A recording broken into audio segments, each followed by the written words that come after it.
మీకో మాట చెప్పాలి కదా అని చెప్పి గబగబా ఫోన్ పెట్టేస్తాడు. పెట్టేసేసరికి ప్రభావతి కాస్త షాక్ అయిపోతుంది.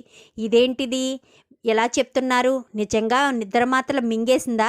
ఇప్పుడు తన పరిస్థితి ఎలా ఉందో ఏంటో అనుకుంటూనే హాస్పిటల్కి బయలుదేరి వెళ్తుంది, చాటుగా చూసుకుంటూ.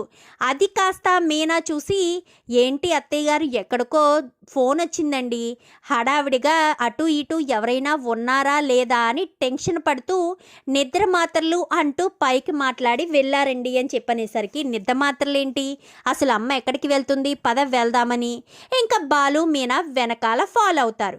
ఫాలో అయ్యేసరికి నేరుగా హాస్పిటల్ దగ్గరికి వెళ్ళేసరికి అక్కడ హాస్పిటల్లో ఉన్నది మౌనిక. ఎప్పుడైతే బాలుగాడిని సంజుగాడు చూస్తాడో సంజు, సువర్ణ, నీలకంఠం సైడ్ అయిపోతాడు.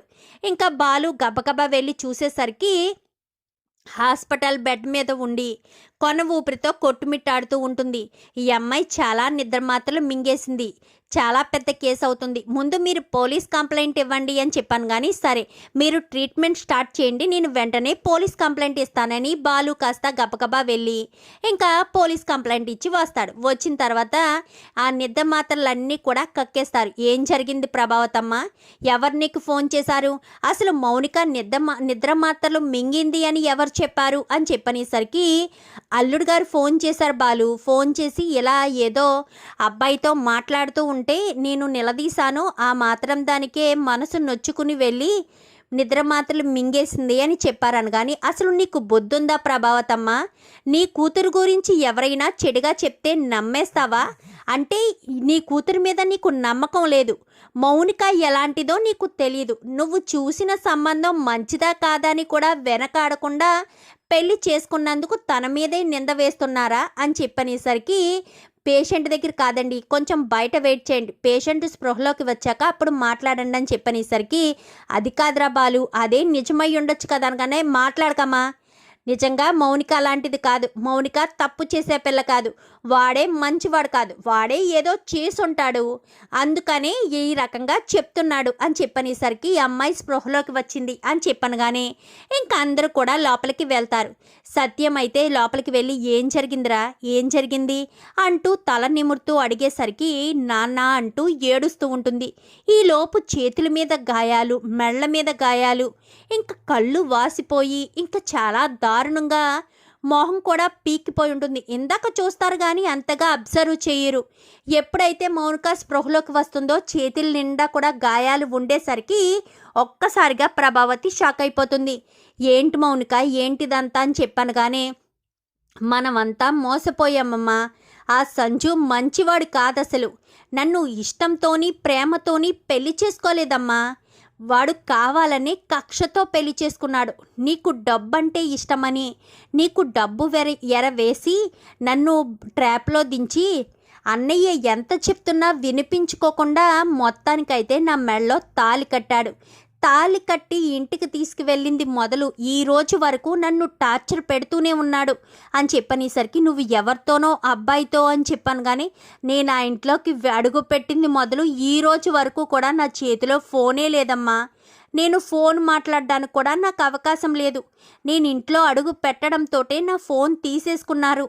అలాంటి తప్పుడు నేను ఏ అబ్బాయితో ఫోన్ మాట్లాడతాను? అలా అబ్బాయితో ఫోన్ మాట్లాడే మనిషిని అయితే నువ్వు చూసిన సంబంధం నేను ఎందుకు చేసుకుంటానమ్మా? ఒక్కసారి కాకపోతే ఒక్కసారైనా నీ కూతురు గురించి ఆలోచించలేకపోయావా? ఎవరో బయట వాళ్ళు ఏదో చెప్తే అది నమ్మవు తప్ప నీ కూతురు ఎలాంటిదో ఏంటో నువ్వు తెలుసుకోలేకపోయావా అని చెప్పనేసరికి, ఏంటి ప్రభా ఏంటిదంతా అని చెప్పనేసరికి, వాడు మంచివాడు కాదు నాన్న అంటూ ఏడుస్తూ ఉంటుంది మౌనిక. ఎప్పటికైనా అర్థమైంది అత్తయ్య, ఈయన అంతలా మొత్తుకుని ఎలా చెప్పినా కానీ మీరు వినిపించుకోకుండా మౌనిక జీవితాన్ని నాశనం చేసేశారు. ఒక్కగానొక్క ఆడపిల్లని జీవితం నాశనం చేసేశారు కదా అత్తయ్య.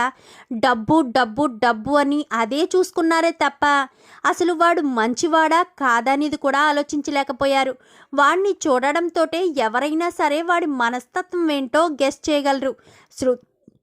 శృతి చెప్పింది, రవి చెప్పాడు, బాలు చెప్పినా మీరు అసలు వినిపించుకోకుండా పెళ్లి చేసేసారు అత్తయ్య అంటూ ఇంకా రోహిణి కూడా మాట్లాడేసరికి ఎవరు చెప్పినా వినదు పార్లలమ్మ. ఎందుకు వింటుంది? ఈవిడ మాట ఈవిడిదే. నేను కోటీశ్వర్ల సంబంధం తీసుకురాలేదని నన్ను నానా మాటలన్నారు. ఈ భార్యాభర్తలు ఇద్దరూ కూడా నా మీద చేసుకున్నారు. మౌనికకి పరిస్థితి రాకూడదని నేను ఎంతలా నెత్తి నోరు బాదుకుని చెప్పినా కానీ నా మాట వినిపించుకోకుండా నా చెల్లికి ఇలాంటి పరిస్థితి తీసుకొచ్చారు అంటూ బాలు ఏడుస్తూ ఉంటుంది. ఏడుస్తూ ఉండేసరికి నన్ను క్షమించరా బాలు, నేను ఎంత పెద్ద తప్పు చేశానో నాకు ఇప్పుడు అర్థమవుతుంది. నేను డబ్బే చూసుకున్నాను తప్ప నా కూతురు అక్కడ సంతోషంగా ఉంటుందా లేదా అన్నది ఆలోచించకుండా నా కూతురి జీవితాన్ని నాశనం చేసేశాను. నన్ను క్షమించు బాలు అంటూ బాలుని పట్టుకుని ఏడుస్తూ ఉంటుంది ప్రభావతి. ఇంకా జరిగిందేదో జరిగిపోయిందమ్మా. ఇంకా చెల్లి నా ఇంటికి పంపించొద్దు, మన ఇంటికి తీసుకువెళ్ళిపోదాం. ఎలాగా వాళ్ళ మీద పోలీస్ కంప్లైంట్ ఇచ్చాం కాబట్టి చెల్లి చేత విడాకులు ఇప్పించేసి చెల్లిని ఇంటికి తీసుకువెళ్ళిపోదామమ్మా. మళ్ళీ ఆ నరకంలోకి పంపించొద్దు అనగాని తెలిసి నరకంలోకి పంపిస్తానని ఎలా అనుకున్నావురా? వాళ్ళ గురించి తెలియక ఒకసారి తప్పు చేశాను, పదే పదే ఆ తప్పు చేయలేను కదా, ఇంకా వాళ్ళ ఇంటికి పంపించేది లేదు అని చెప్పనేసరికి ఇప్పటికీ కరెక్ట్గా ఆలోచించావు ప్రభా. ఎంతసేపు డబ్బు గురించి ఆలోచించకూడదు ప్రభా. అదే మిడిల్ క్లాస్ వాళ్ళకి చేసినా కానీ నా కూతురు సంతోషంగానే ఉండేది. అయినా ఒక్కసారి గొడవ జరిగిన తర్వాత కూడా వాళ్ళు మన అమ్మాయిని చేసుకుంటారు అంటే నువ్వు నేను పిచ్చిగా వాళ్ళు మంచివాళ్ళు అని నమ్మేశాము. పగపట్టి ఉన్నవాళ్ళు కాబట్టే ఎంత గొడవ జరిగినా ఎంత అవమానం జరిగినా పెళ్లి చేసుకుంటామని ముందుకొచ్చారన్న విషయం మనం తెలుసుకోలేకపోయాము అంటూ ఇంకా సత్యం కూడా ఎంతగానో బాధపడుతూ ఉంటాడు. బాధపడకండి మామయ్య గారు, మౌనికకైతే ప్రజెంట్ ఏమీ కాలేదు కదా, జరిగిందంతా ఒక పీడ కలగా మర్చిపోదాం. ఇక మీదట మౌనిక మనకేమీ బరువు కాదు, మనతోనే జీవితాంతకాలం సంతోషంగా ఉంటుంది. తను మన ఇంటి దగ్గర ఉంటేనే క్షేమంగా ఉంటుంది. అలాంటి వాడు ఎంత మాయ మాటలు చెప్పినా ఎట్టి పరిస్థితుల్లోనూ మౌనికాని మాత్రం మనం కాపురానికి పంపించకూడదు అని చెప్పి ఇంకా మీనా అనేసరికి అవునమ్మా మీనా అంటూ ఇంకా అందరూ కూడా ఒకే మాట మీద ఉండి మౌనికాని కాస్త ఇంటికి తీసుకువెళ్ళిపోతారు. ఇంటికి తీసుకువెళ్ళిపోయి పోలీస్ కంప్లైంట్ ఇవ్వడంతో పోలీస్ వాళ్ళు అక్కడికి వెళ్ళేసరికి మేమేమీ చేయలేదనగానే తన ఒంటి నిండా గాయాలు ఉన్నాయి, మీరు చేయలేదో అంటే ఎలా నమ్ముతారు? తను మీ ఇంట్లో అడుగు పెట్టిన రోజు నుంచి మీరు ఫోన్ తీసుకున్నారు. తన పుట్టింటికి ఫోన్ చేయడానికి కూడా అవకాశం లేకుండా చేశారు. చేయలేదు అంటే నమ్ముతారా? ఇక్కడ అమ్మాయి చెప్పిందే నిజమని నమ్ముతుంది కోర్టు, మగవాళ్ళు చెప్పింది కాదు. మీరు పోలీస్ స్టేషన్కి వచ్చి సరెండర్ అయితే బాగుంటుంది.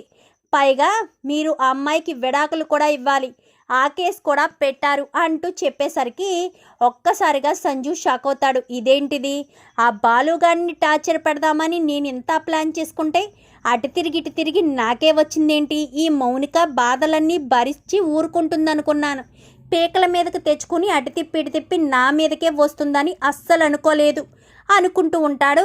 ఇంకా సంజు అయితే బాగా అయ్యిందిరా, నేను చెప్తూనే ఉన్నాను, నా మాట ఎక్కడైనా విన్నావా? వినిపించుకోకుండా ఇలా పనిచేసావు చూసావా? నిచ్చేపల్లాంటి నిన్ను ఎంతో చక్కనైన అమ్మాయి భార్యగా వచ్చినందుకు సంతోషించడం మానేసి నరకం చూపించావు. అందుకే నీకులాంటి వాడి ఇంటికి ఎవరు కూడా రారు అంటూ సువర్ణ కాస్త లోపలికి వెళ్ళిపోతుంది. మరి బాలు ఎంతటితో సంజుని వదిలిపెట్టేస్తాడా లేక టార్చర్ ఏమన్నా చూపించడం మొదలు పెడతాడా? చూద్దాం. మరి రాబోయే ఎపిసోడ్స్లో ఇలాగే జరగాలని మీరు కూడా కోరుకుంటే వీడియో నచ్చితే లైక్ చేయండి, ఛానల్ని సబ్స్క్రైబ్ చేసుకోండి, పక్కనే ఉన్న బెల్ సింబల్లో ఆల్ పై క్లిక్ చేయండి. ఎలా చేయడం వల్ల అందరికంటే ముందుగా చూడవచ్చు.